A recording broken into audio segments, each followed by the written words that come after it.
building. High priestess in the building, didn't let my fears kill me. Transmuted my pain in that cleanse in the rain. Down out, I was worth it and I conquered my demons. I accepted my purpose and the goddess I became. That's exactly why they're doing that, because people were very jealous of how quick I got it.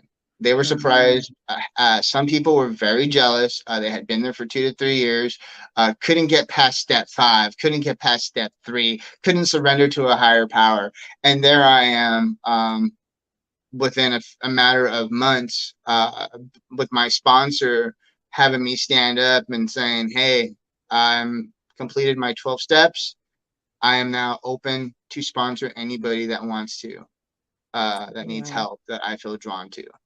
And they were vivid. They went and complained to other people about it, and they went and talked to my sponsor, and my sponsor pulled out the big blue book and says, look, by the creator, the founder of this, is to do this as quick as humanly possible. The quicker you do this and you become of service to other people, the more you help other people and the more it helps yourself, by you constantly refreshing everything that's in here, because you're going to have to go through it with this person, then you're going to have to relive it with this person and go through it with this person, and it's always going to be a solid foundation for you.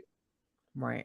Constantly, it's like a teacher. The more they teach, the more they retain what they're teaching, right?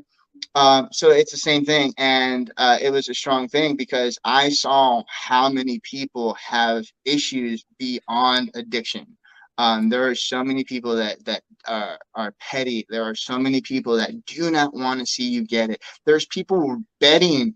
One of the saddest things I witnessed was a couple of seniors, meaning they had had some time in this facility. They were well known. Don't know about well respected, but I remember watching the new group come in. And I remember them doing bets. They were betting like, hey, how long do you think before this one slips or has a relapse, or who do you think is going to make it? And they were betting down money. And I was like, well, you're clearly not. You might have alcohol under your belt. You might have drugs under your belt, but you clearly have a gambling problem that you need to address. And they were, oh, no, we're just doing this for fun. I'm like, so was the guy with the bottle at the end of the block. He was just doing it for fun. Right. So I had to point out to them, like, look, you're not healed. You're still doing something of an addiction, because you're sitting here betting on people to fail. Right. And I think shortly after that, they were removed for that. They were it came out, and it was just horrible. But yeah, it's sad. People there do not have your best interest in mind. The only person that does is yourself. That's why you just need to focus on your healing. You need to focus on your recovery. You need to focus on your 12 steps.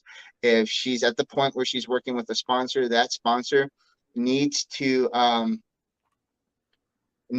go ahead and be a primary example. You need to go to these meetings often enough until you hear somebody spit out your story, like, oh, that's me, and you relate to it, and like, oh, I've been there, I lived that, oh my God. And you see what they have. They have their family back. They have that nice house. They drive a beautiful car. They have their life in order. And that's when you humble yourself and you're like, hey man, your story touched me. I see what you have. Can you teach me how to get it? And the worst thing they can say is, no, I'm full. I have too many sponsees right now. I can take down your number. The best thing they can say is, yeah, when are you free? When can we get down and start working this blue book? Right. So to anybody out there listening to this, struggling with addiction, it's all in your hands. How bad do you want this? Because if you truly want this, if you really want this, there's no stopping you. What anybody else thinks, cares, feels about you doesn't fucking matter, yo. The only thing that does matter is what you think, what you feel. Because at the end of the day, their opinions don't pay your bills. Their opinions ain't gonna help you get sober. Their opinions ain't gonna pave your way to recovery. They're trying to take you out. Right. So just keep in your lane, do what you got to do, and chase your recovery like you chased your addiction, and you will make it. Don't give up, one day at a time. And for me, it was one moment at a time. I literally had to take 1 hour at a time and just stay focused on that 1 hour to the next. And then I started stringing days together. From days came weeks, from weeks came months. And this October 8th is going to be 3 years for me. So Awesome. Congratulations. thank you. Thank you. Awesome. So 3 years goes by really quick. Um, Yeah. and that's the best I can tell you is one day at a time. If you can't do one day, if you're struggling with just one day, break it down. Go 10 minutes and congratulate yourself. Like go 20 minutes, go 30, go an Mhm. hour. Take it. I had to literally take it 1 hour at a time. And you got to remember that it's replacing the habit. It's replacing the addiction. It took you time to learn how to use and learn all the games that you play when you're an addict. It took you Mhm. time to go dumpster diving and steal from people, and all the shady shit that you had to do to get your habit. Now you got to replace that with reading, studying, learning a craft, building something, doing something positive. And that's the hardest part. Is I forgot. I was so lost in my addiction that I forgot what I did when I was sober. Like, what the fuck did I remember playing guitar? What else did I do? Right. Okay, Xbox. What did I do with friends? Oh yeah, I drink and smoke. Okay, okay, back to. So Right. I realized that I had to surround myself with clean and sober people. Where do I find them? Well, you find them in clean and sober hangout spots. You don't find them, um, in the places that you normally would. You don't go to bars, right? You Right. definitely don't go to nightclubs and any of those venues. So it was a learning curve. You have to relearn how to live again. Right. And that self-love. You have to learn how to love yourself because I agree with you when you said that. You will not make it very far if you don't find a way to love yourself on some level and keep striving to love yourself more and more and forgive yourself for every shitty thing that you think you've done, right? Everything that you think you hurt or the people you hurt. Just keep working through the forgiveness of self and self-love. I think is a big part of that. I like your saying though. Chase your recovery like you chased your addiction. I fucking love that. That needs to be a slogan. It is. That's not mine. I didn't make that up. I borrowed that. Okay, I'll admit it. awesome. I give credit where credit is due. You pick up a bunch of funny stuff when you go to the right NAAA places. I learned so much out of those places. Pay attention to the guys that are like 60 and have 30 years of recovery. You'll learn something from them. The guy that has 6 months, you can listen. They might have a nugget of wisdom on them, but most of the time you're looking for those old timers with plenty of sobriety under their belt. Mm, They will show you how to live life on life's terms. They will show you how to cope. Because one of the things that I had to learn is that it is life on life's terms, that it is a situation. And if it's us humans that label it good or bad, but as humans, we have free will. And our free will comes into play when you get to pick how you react to that situation. How do you choose to give your energy to that situation? Do you let it crumble you and take you out? Or do you go, fuck it, I'm standing up for this. I'm not letting it get me. I'm not giving away my energy. I'm not getting angry. I'm gonna focus on what the lesson is here to be learned. And when I see what the lesson is, the problem will go away. And I'm not going to focus on the problem. I'm going to focus on the lesson and the solution. And the right, universe will grant you the lesson and the solution. And then you level up. You go to the next level, level three. Let's see what level three has to offer. You might right, have to learn how to deal with a broken car on the way to work and control yourself, and right. stay calm. Because some people lose it when like their shoelace breaks. Yeah, And like if they're losing it over a shoelace or a belt buckle or a button on their purse, God forbid, like something heavy like hits you. right, right, They're out. They're gone. So that's the whole point of recovery is learning how to deal with the blows that life throws at you. right, right. Because it's not about avoiding the storm. It's about learning how to dance in between the drops. Right. Unfortunately, I think a lot of people did not learn how to process their emotions as children. They did not know they weren't taught to process things. So now as adults, you have a lot of adults having tantrums in moments where they should be able to process and okay, this is something that happened. All right, let me move on. But you have a lot of adults just spazzing out and having tantrums because no one ever taught them how to process Well, it's their our society. Our society teaches men that pink is for girls and that yeah. men aren't supposed to cry. Right. So I mean, you're telling them to suck it up, Buttercup, and it's like, no, Till you you need can't to. anymore. That's your whole essence as a human being. That's what you came down to Earth to experience is the emotions.